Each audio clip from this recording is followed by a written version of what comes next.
काय वांग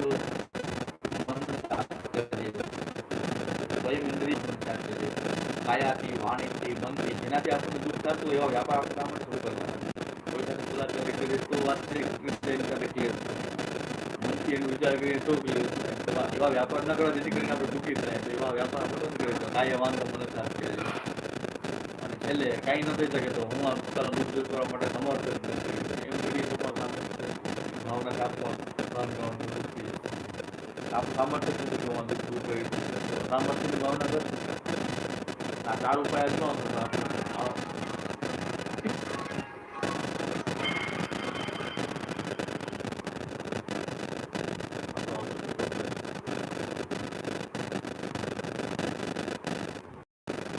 आखिरी शौक ले तो महाप्रभु ये भी कह रहे हैं कि इन चारों उपाय में से कोई भी उपाय तुमसे नहीं हो तो भी चिंता की बात नहीं है अशक्य हरिदेवासी सर्वम आश्रय को होए तुम तो इन चारों में से कोई भी उपाय नहीं किया जा सके तो तुम भगवान के शरण की भावना करो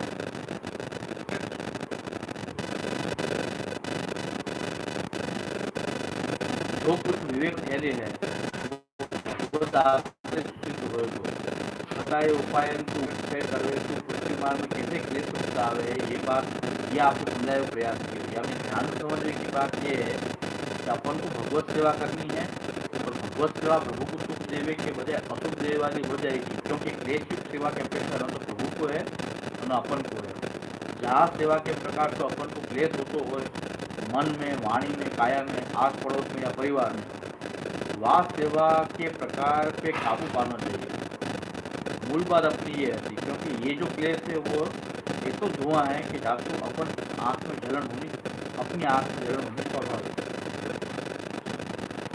और विवेक धैर्य की पृथकता और अविवेक को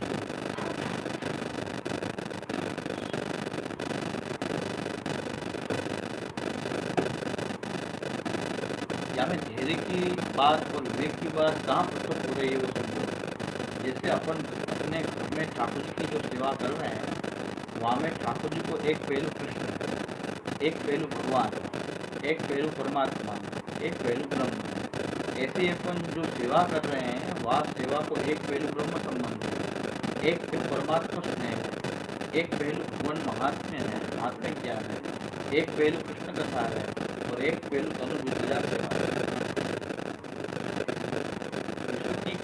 कथा की भावना को एक पहलू है और अपन तक जो पहुंच रहे हो अनुविद्या है माने अपने धनसु अपने तंसु अपने परिवार जनन के साथ जो सेवा कर रहे हैं वो वहाँ को निष्कृष्ट पहलू है या में जो बात ध्यान समझने की है वो है कि ब्रह्म संबंध को जो कारण बताया वहाँ में क्लेश को कोई बात बहुत बड़ा पसंद नहीं है पारमात्मिक स्नेह की बात बताई वहाँ में कोई क्लेश को बहुत बड़ो पसंद खड़ो नहीं होगा पर जहाँ से भगवान महात्म्य की बात शुरू हो रही है वहाँ से क्लेश को पसंद खड़ो होना शुरू हो गए क्योंकि भगवान महात्म्य के कारण अपन को भगवान के साथ अविवेक करने की इच्छा हो गई महाप्रभु जी ने समझाइए कि भगवान को प्रार्थना मत करो और प्रार्थना नहीं करे तो अभिमान हो जाए ये भी समझाए कि अभिमान मत करो ब्रह्म परमात्मा के पहलू में क्लेश की अप्रासंगिकता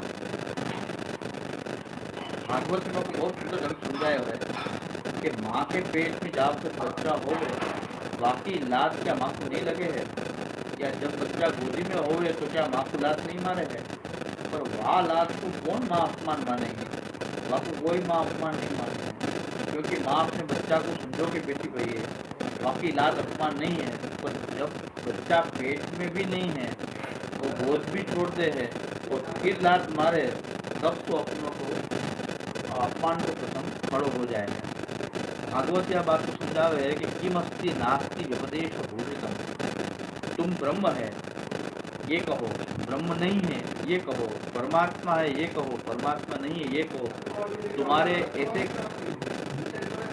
तुम्हारे ऐसे कहवे तो ब्रह्म या परमात्मा के अस्तित्व में न तो कोई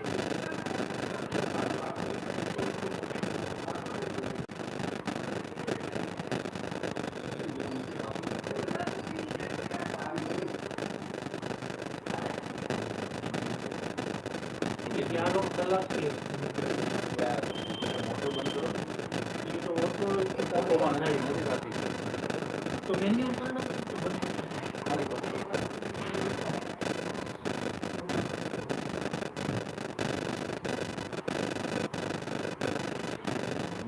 तुम ब्रह्म है ये कहो, ब्रह्म नहीं है ये कहो, परमात्मा है ये कहो, परमात्मा नहीं है ये कहो। तुम्हारे ऐसे केवल तो ब्रह्म या परमात्मा का अस्तित्व तो कोई प्रश्न खड़ो है नवा तुम्हारी या प्रकार की लातन तो क्योंकि तुम वाके पेट में हो वाकी गोद में हो। उत्क्षेपणम गर्भगतस्य पादयोः किम कल्पते मातुः अधोक्षजागसे किमस्ति नास्ति विपदेशपोषितं तवास्ति दुःखे केदपि अनंता।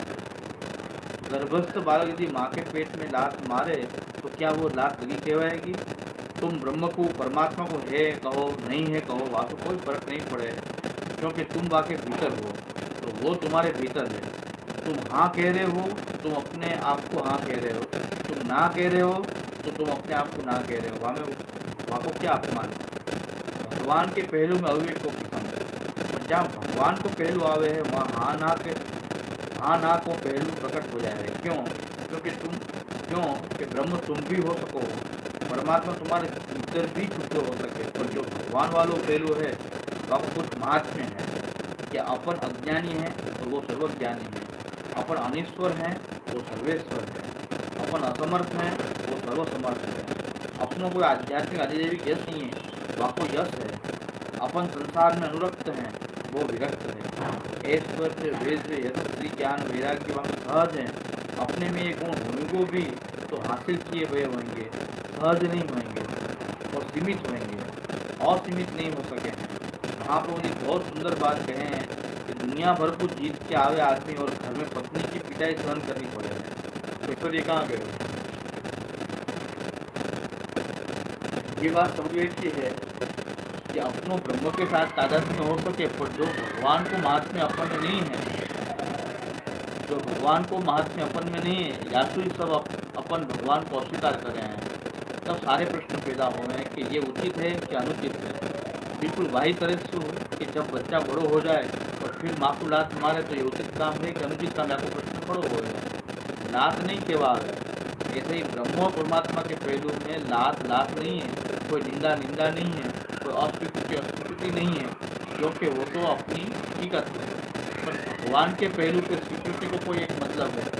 स्वीकृति आस्तिकता है, अस्वीकृति नास्तिकता है, स्वीकृति ईश्वरवादिता है, अस्वीकृति अनिश्वरवादिता है, स्वीकृति शास्त्र के आधार पर सबूत श्रद्धा है, अस्वीकृति अपने बौद्धिक तर्कन को दुरुपयोग है।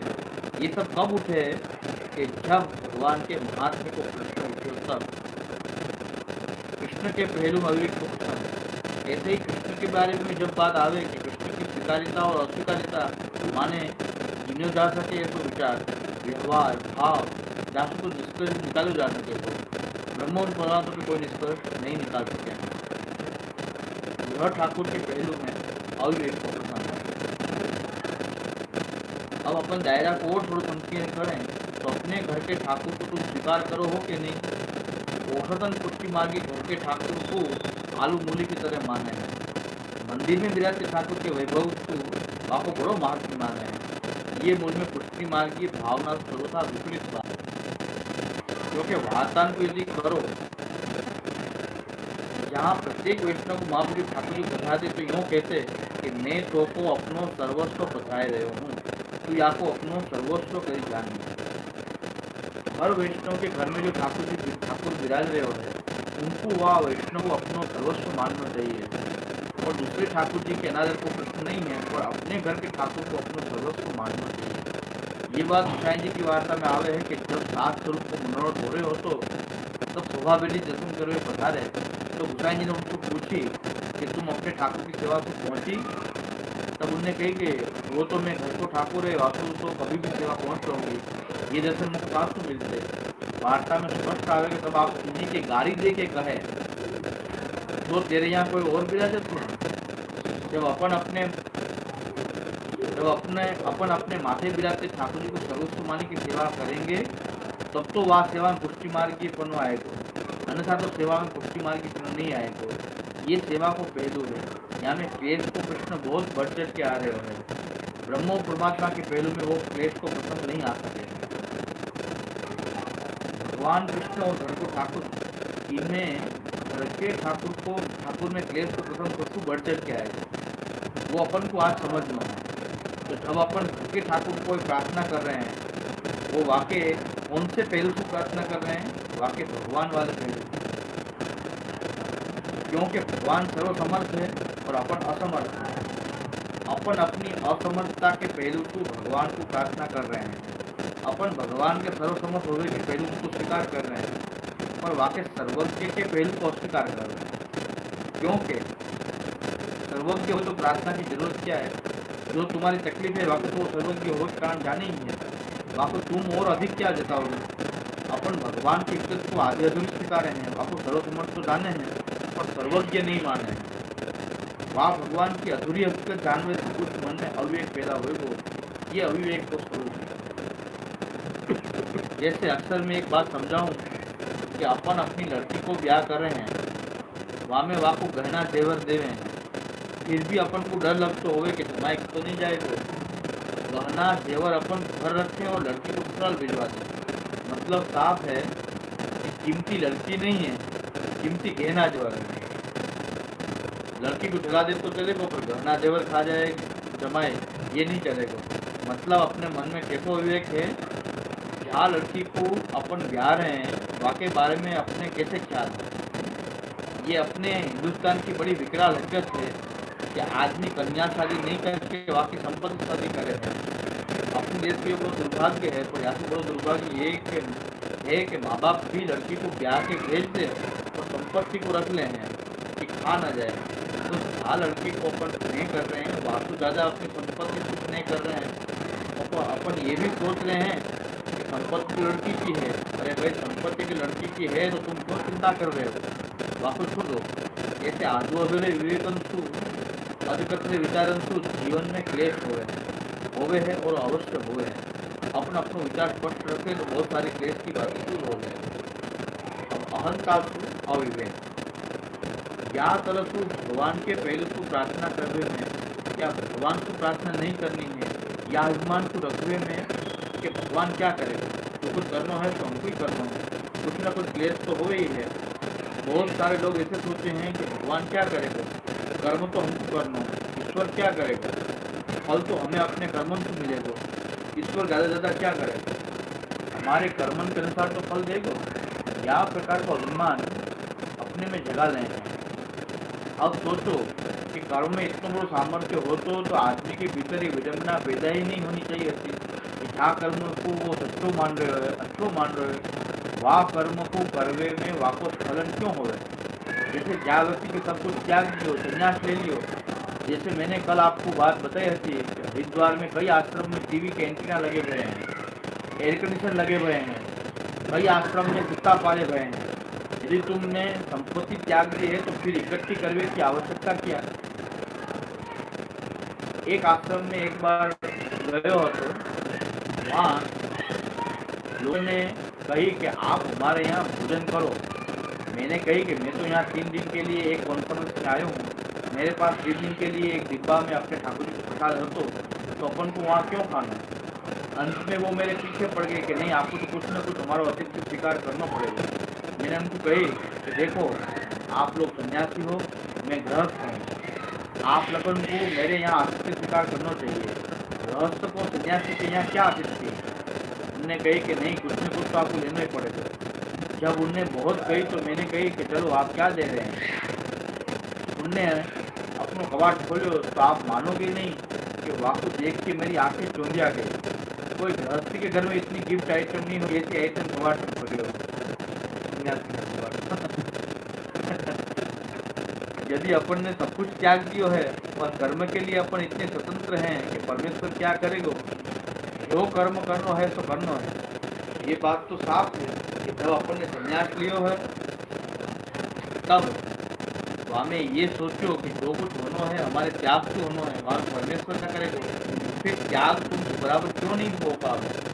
अपन फुटकी मार के अंदर में सोचे कि अपन ब्रह्म संबंध लेके ये संकल्प कि हम सब कुछ समर्पण करेंगे, हमारे घर में हमारे तंतु हमारे परिवार के जन सब जन मिलमिल के सेवा करेंगे। वो संकल्प अपनों क्यों पूरा नहीं हो पावे? यदि कर्म में इतना सामर्थ्य हो तो ये सब होना चाहिए। हमारे दादाजी के पास एक क्रांतिकारी जैन मुनि आते थे। मैं तब छोटो होतो, 15-16 वर्ष को। उनने मुझसे पूछी कि आप जीवन में क्या करना चाहो हो। मैंने उनको कही कि अभी कुछ नक्की नहीं है क्या करना है। तब मैं दादाजी से पढ़ रहे हो तो उनने कही ऐसे कैसे चलेगो, आपको संकल्प करना चाहिए कि क्या बनना है क्या करना है। ये आपको पता होनी चाहिए कि कर्म की इतनी सामर्थ्य है कि यदि आप संकल्प करो तो 30 दिन के भीतर भारत के राष्ट्रपति बन सको हो। मैं छोटो हो तो चकरा गए कि मुनि जी बहुत बड़ी बात कर रहे हैं, अपन यहाँ में क्या कर सके। थोड़े दिन बाद वो मुनि जी अमेरिका गए, वहाँ जाके उन्हें शादी कर ली। मुनि होकर संकल्प कहाँ गया। ऐसो विचार मुख आयो, जब तुमने संकल्प किया और वह संकल्प की कर्म की शक्ति इतनी मान रहे हैं तो मुनि हो गए, फिर अचानक शादी क्यों करी।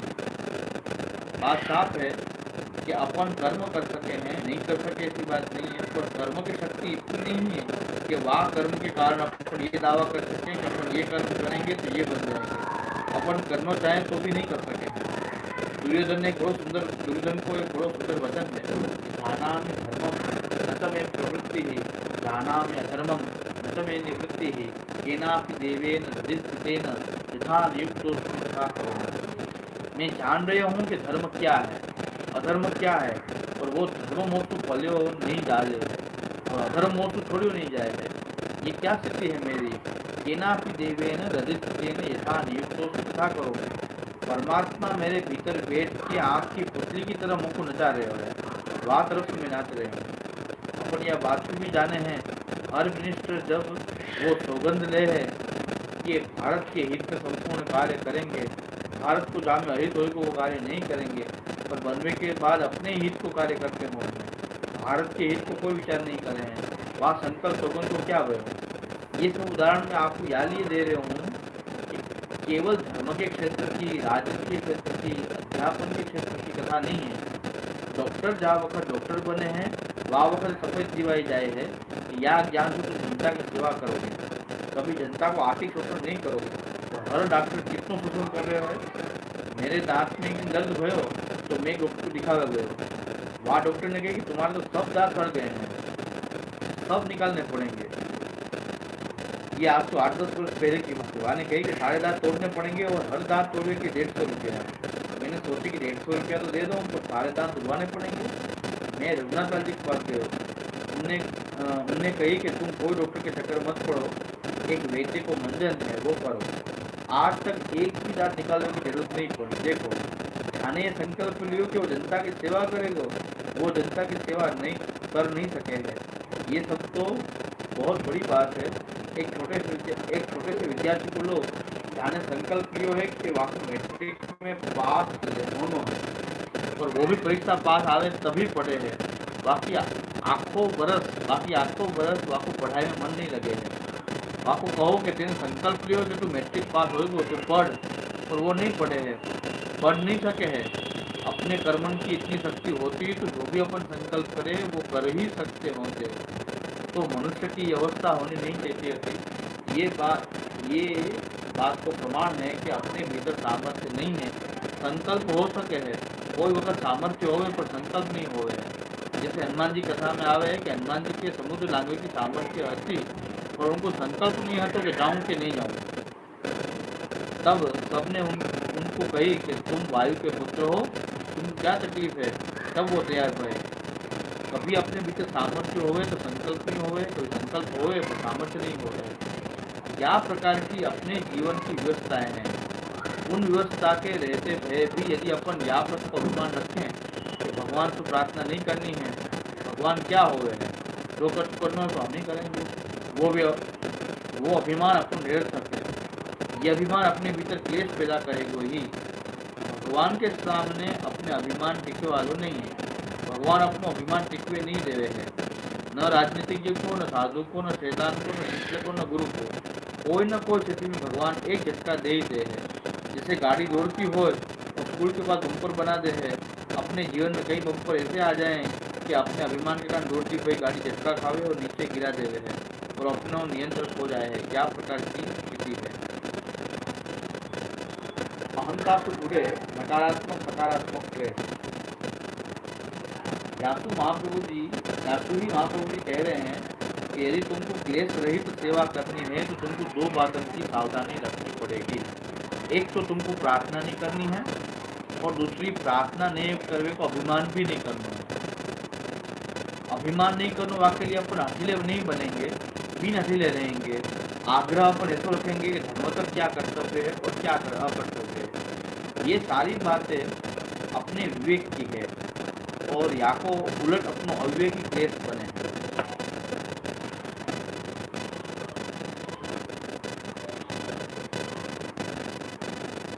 ये एक अपनी अहंता की बुद्धि से जुड़ी हुई बात है। अपन समझे हैं जो व्यक्ति चापलूस है वह में अहंकार नहीं हो रहे, ऐसा नहीं है कि जो व्यक्ति चापलूस है वह में अहंकार नहीं हो रहे, ऐसा नहीं है। चापलूस व्यक्ति को अहंकार स्वयं से संतुष्ट नहीं हो रहे हैं तो वो दूसरे के गंधा में बंदूक रख के अपने अहंकार को संतुष्ट करना चाह रहा है।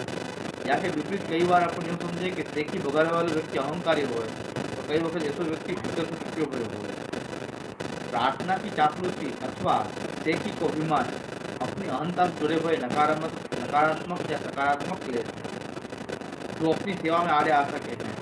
प्रभु के सामने न अपन को नकारात्मक अहंता करनी है। नकारात्मक अहंता मतलब चापलूसी करनी, सकारात्मक अहंता मतलब अभिमान। ये दोनों अहंता की प्रकार हैं। मैं एक बड़ो मजेदार श्लोक या संदर्भ में आपको सुनाऊं कि दो भक्त आपस में मिले, भक्त तो क्या भक्ताभास कहो तो अधिक उचित है। तो एक ने कही कि आप कौन हो, तो आने कही हे यूयम हरिपाद पद्म निरत श्रीपाद पायु तत क्लिंचन मुद्र लूठन पिपलिक वधुताकाहा। जो भगवती भय थे उनके चरण और भगवती भय हैं उनके चरण और शौच प्रक्षालन के लिए वापरे गए जल में लोटने पोटने वाली चीटी के दांत आदिम का बताएगा। मैं तो भगवती हो जहाँ शौच કરીને हाथ प्रक्षालन करता है, यहाँ लोटती જે કીડી હોય છે એના ચરણ એનો દાંત આટલી બધી દીનતા ઓલા એમ આટલી બધી દીનતા બતાવી ઓલે ને આગળ બતાવે અને એના આગળ કે આટલી બધી દીનતા તમારા હોય તમે એના કે દીનતા વાળા। दूसरे भगवती को दैन्याभिमान आहत हो गए तो वहाँ ने कहे कि ऐसे भगवती वहाँ ने हम ऐसे भगवती जब लघु शंकर करते हैं वहाँ में घास उगे, वहाँ घास को खावे वाला गधा और गधा के पैर में लगी हुई जो रज है वो रज हम है।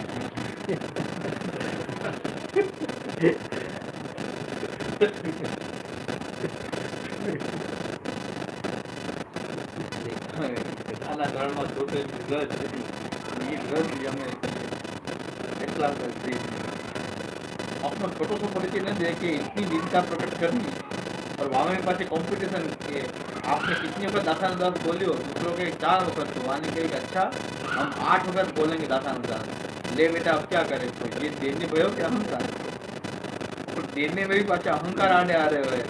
मनुष्य की स्थिति ऐसी विकट है कि जो देने करके भी अपना अहंकार छल जाए और अहंकार करके भी देने छल जाए। वह प्रकार का अपने मानस है। अविवेक अपनी अहंता से जुड़े हुए क्लेश पैदा कर रहे हैं और धैर्य के कारण क्लेश और धैर्य तो अक्लेश।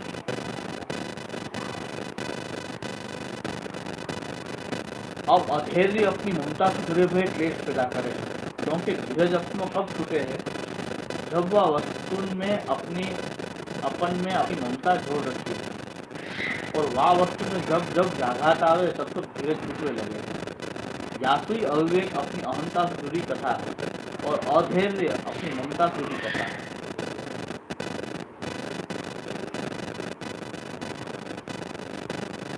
अपने यहाँ ठाकुर जी की सेवा में अपनी अहंता को भी विनियोग करना है और अपनी ममता को भी विनियोग करना है। अपनी अहंता को विनियोग अपन अपने शरीर की सेवा में लगा के और अपनी ममता को विनियोग अपने वित्त और अपने परिवार को करके करें। यासुई तनुविद्या सेवा करिए क्योंकि तनु अपनी अहंता को प्रतीक है और वित्त अपनी ममता को प्रतीक है। यासुई वह अहंता ममता को अपन सेवा में जोड़ेंगे। अब वह जोड़ने की प्रक्रिया में कई वक्त ममता को जोड़ने में अपना धैर्य छूटना शुरू होगा। धैर्य क्यों छूटे हैं वो महापुरुष बता रहे हैं कि दुख सहन करना है। कोई भी दुख आ पड़े आपको सहन करना है और वह सहन करने की प्रक्रिया में कभी अपने अहंकार छल आ जाए जैसे हम भक्त हैं और हमको दुख सहन करना है तो करना ही है, चाहे वहाँ को प्रतिकार हो भी सकते हो तो भी दुख हो तो हम सहन करेंगे ही। या प्रकार को अप्रतिकारात्मक दुख सहन करने को अहंकार। दुख यदि टालो जा सकते हो फिर भी वह को नहीं टालवे की वृत्ति है, वो धैर्य नहीं। कोई जात की एक मानसिक अधीरता है। जैसे कोई रोगी कोई रोग छोटी सी दवाई से मिट रहे पर हम दवा नहीं लें और कहें कि महापुरुष ने आज्ञा करी है कि पी दुख सहनम धैर्य, हम तो या दुख को सहन करेंगे।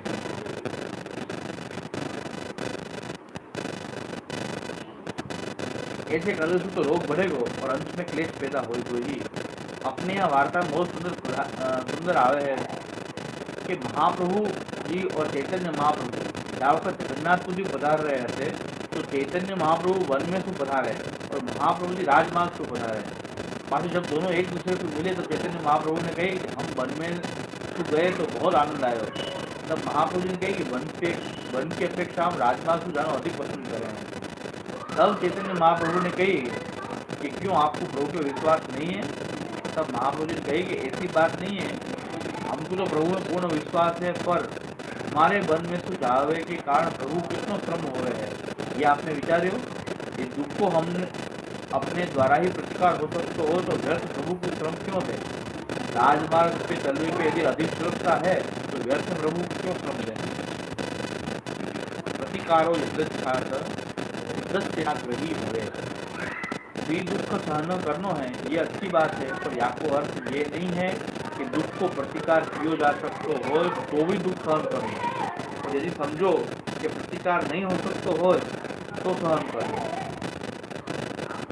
हरियादी नाम हाँ अन्य है जो भी अपने परिवार के जन हैं, अपने संपर्क में आने वाले जो असत पुरुष हैं, वो सब तुमको तकलीफ पैदा करेंगे। जब तुम सेवा करोगे वाकू सहन करने को तुम निश्चय करो, सहन तो करना ही पड़ेगा। कोई भी काम हो, जैसे एवरेस्ट पे चढ़े ट्रैकिंग करे तो वहाँ में कष्ट हो तो सहन करना ही पड़ेगा। अपन रोग मिटाने के लिए ऑपरेशन कराओ 10-15 दिन कुछ तो कुछ कष्ट सहन करना ही पड़ेगा ना। स्वयं इंद्रिय कार्याणि काय वांग मनसा चीजें प्रतिकार जो हो सकते हो तो प्रतिकार करना चाहिए और प्रतिकार नहीं हो सकते हो तो सहन करना चाहिए। तो अच्छी बात यह है कि जिन कारण से दुख हो रहे हो कायिक मानसिक या वाचिक तो ही पैदा उन कारण को ही पैदा मत होवे तो दुख और वो पैदा हो पर बात तो अच्छी बात ये है कि उन वाचिक कायिक और मानसिक व्यापारण को करो ही मत जिन कारण तुम्हें दुख हो गए। ये तुम्हें कारण पता चले तो कई वक्त अपन को पता ही नहीं चले कौन सी बात करोगे तो कौन सा दुख पैदा होएगा।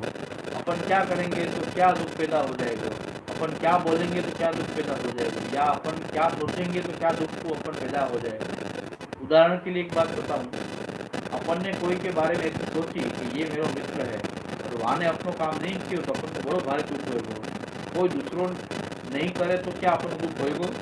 पर या को अर्थ ये नहीं कि कोई को अपन मित्र ही नहीं बनाना, और कोई को भी या हद तक मित्र मत सोचो कि यदि कोई काम वो नहीं करे तो अपन को दुख हो गए। वह हद तक ही वह को मित्र सोचो कि दोनों साथ रह पाए। मुझको कई बालक यूँ कहे हैं कि हम आप गुरु माने हैं, तो मैंने उनको कही कि आप भी महाप्रभु जी को वंशज, मैं भी महाप्रभु जी को वंशज। आप मुझको गुरु मानोगे और मैं आपको चेला मानूंगा तो कुछ न कुछ क्लेश होगा ही। अपन यूँ क्यों नहीं करे हैं कि महाप्रभु जी के बताए कि पद पे अपन बाह में बाह डाल के साथ आप मेरे आगे जब तक चलो जा सके तब तक चलेंगे, नहीं चलो जा सके पर आगे पीछे चलने की बात महाप्रभु के पद में कहाँ से आई। जब महाप्रभु को पद है चल सकेंगे, अपन सबको यहाँ पद पे हिल मिल के चलना है। और यही बात हर वक्त वैष्णव को मैं कहना चाहूँगा कि महाप्रभु जी को पद है और यहाँ पद पे अपन सब हिल मिल के चलेंगे तब तो चल पाएंगे। और कोई आगे पीछे चले तो में गिरो तो क्या अपन को भी गिरना। સાથે ચાલવાનું વૃત્તિ રાખી કોઈને પાસે ચાલવાની વૃત્તિ ન રાખી, તો ભગવતની કોઈ માલા કે ગમે પાસે ચાલવાની વૃત્તિ રાખતો એ ખાડા મોટા આપણે કાઢા નાખો। મહાપ્રભુજીના માર્ગ પર આપણે બધા સાથે ચાલવું છે। મહાપ્રભુનો માર્ગ આપણે જાણવાનો સાથે ચલાવી જાય ચાલતું છે। મહાપ્રભુનો પદ છોડતા હોય આપણે ઘણા કે હવે અમે કેમ છોડીએ, અમે તો વર્ષોથી હવે એને એની પાસેથી બધું શીખા હવે કેમ છોડીએ તો મહાપ્રભુજીની વાત ત્યાં ચાલતી ત્યાં સાથે ચાલવાનું મહાપ્રભુજીની વાત હવે નથી માનતું તો આપણે તો કામ કરી દેવાનું કોઈનું અનુસરણ શું કામ કરવું હોય મહાપ્રભુજીનું અનુસરણ શું કામ કરવું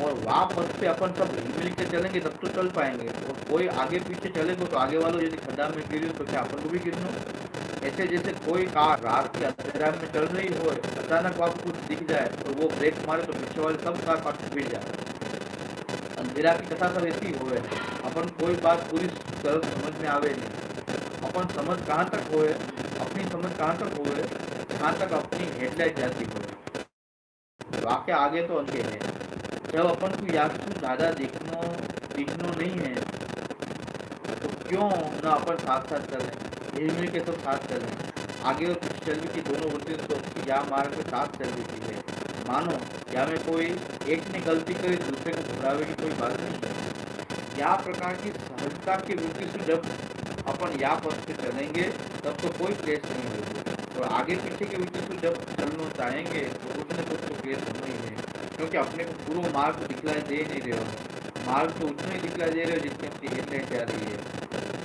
हेड में रही मती की लाइट असुरीना के कर्तव्य उससे सामर्थ्य भावना यासु श्री महाप्रभु जी आगे कह रहे हैं कि व्यर्थ में अपन अपने को इतना समर्थ माने कि सारी तकलीफ को अपन सहन कर सकेंगे झेल सकेंगे या के बजाय एक वक्त अपन यूँ समझ लें कि अपन क्या कर सकें जैसे कोई पक्षी उड़े तो अपन को भी उड़ने की इच्छा हो पर अपन अपनी बात समझ ले हैं कि भगवान ने पंख नहीं दिए हैं तो अपन कैसे उड़ेंगे अपन अपने असामर्थ्य को एक बार समझ लें ऐसा कौन सा व्यक्ति होगा जो यह बात को क्लेश करते हो जो अपने पंख नहीं है ये तो कोई करे तो अपन आप बेवकूफ़ी तो कहेंगे क्योंकि भगवान ने अपन को पंख दिए ही नहीं है तो यहाँ में क्लेश करने की बात क्या है पंख नहीं मिलने की असामर्थ्य की भावना कर लो नहीं उड़ो क्लेश अभी खत्म हो जाएगी और जब तुम ये भावना कर रहे हो तो पंख होते तो हम भी उड़ सकते हंसे ये कौवा कबूतर क्यों उठ रहे हैं कर रहे हैं तब तुम एक क्लेश को आमंत्रण दे रहे हो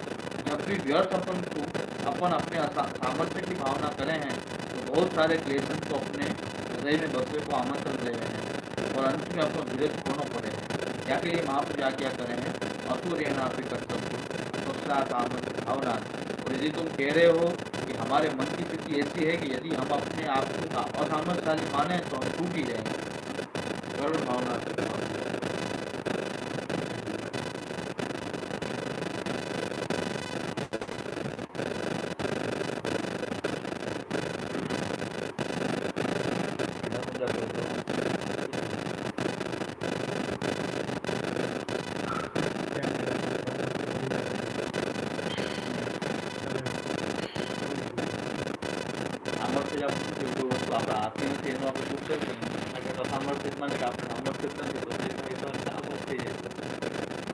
પાંખ આપણને નથી એનું દુઃખ આપણને થતું કારણ કે આપણને ખબર છે અસામર્થ્ય છે કે આપણે પાંખ આવવાનું જ નથી કોઈ અસામર્થ્ય દુઃખ સાથે જ નહીં પાંખ હોવાનું દુઃખ જ નથી થતું અસામર્થ્યની ભાવના કરી જેવું દુઃખ સહન ન થઈ શકે તો અસામર્થ્ય ભાવના કરી આપણે સામર્થ્ય થશે તો પણ દુઃખ સહન કરી તો વસ્તુ કરવાનું આપણું સામર્થ્ય તો જે થાય છે તો આપણું ફેરી આવે